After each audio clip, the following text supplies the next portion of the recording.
Hi, this is Jim Wolnitzky with ON1, and I've got something kind of cool for you today. I've got this photograph of Hotel Sofitel, and I need to make this photograph pop.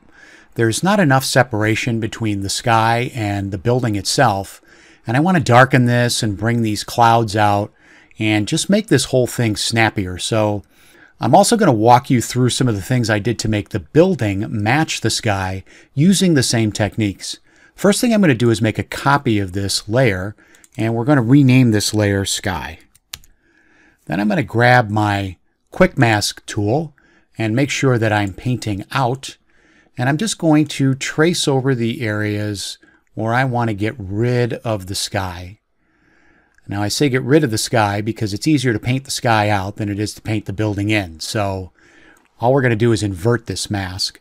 And you'll see that Photo RAW is pretty smart. It did a really good job making a mask of this. Since I want to work on the sky, I want the white part of the mask on the sky, so I'm just going to invert this. I'll change this to a smart layer, and then I'm going to go over into effects.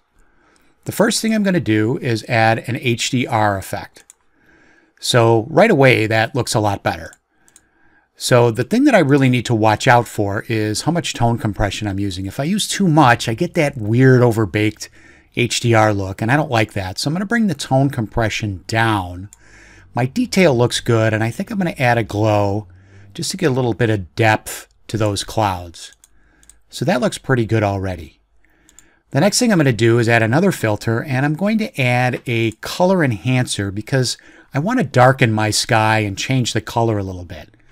I'm going to go up into my protections, and I'm going to change the blending mode to luminosity because I don't want a color shift. I'm also going to protect my highlights. So let's hide those. I'm going to go into my blues and pull those down a little bit so that gets darker.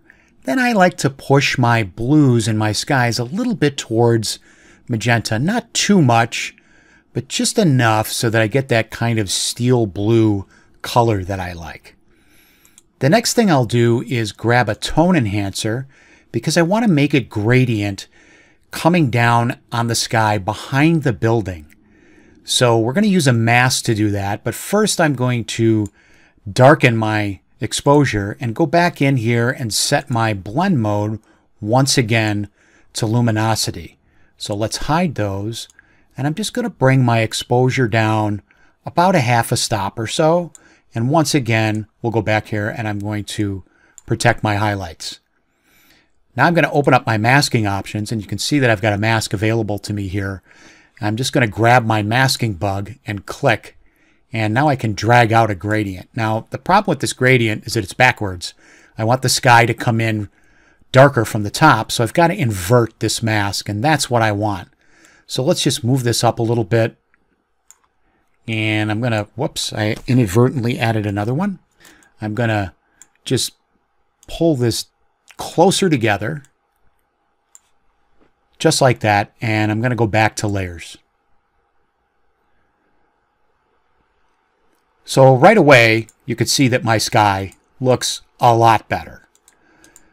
I did some of the same things to the building to just kind of make this pop, and I'm going to walk you through that really quick.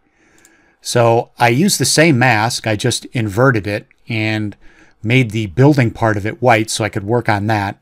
And we'll go into effects so that we can see the effects that I added here. Let me just collapse these really quick. So the first thing I did was add a color enhancer to the building. And I did that because I needed to match the tone, the warmth of the building to the sky. I changed the color of that. I made it cooler. So I had to cool the building off a little bit. Let's just turn all of these off. So you can see that I just cooled that off. The next thing I did was go in with the HDR filter. And I just wanted to make this pop a little bit. So we'll give this a little more detail, I think. That looks a little better. Looking good. So the next thing I did was I added a gradient to the bottom part of the building. And I did that with the tone enhancer. And you'll notice that the gradient's confined only to the front part of the building. It's because I used a brush to paint out this side of the building so that only the front of the building would be darkened. And the last thing I did was just use a tone enhancer to add some snap to the building. I boosted the exposure just a hair, gave it a little contrast, and brought my highlights back.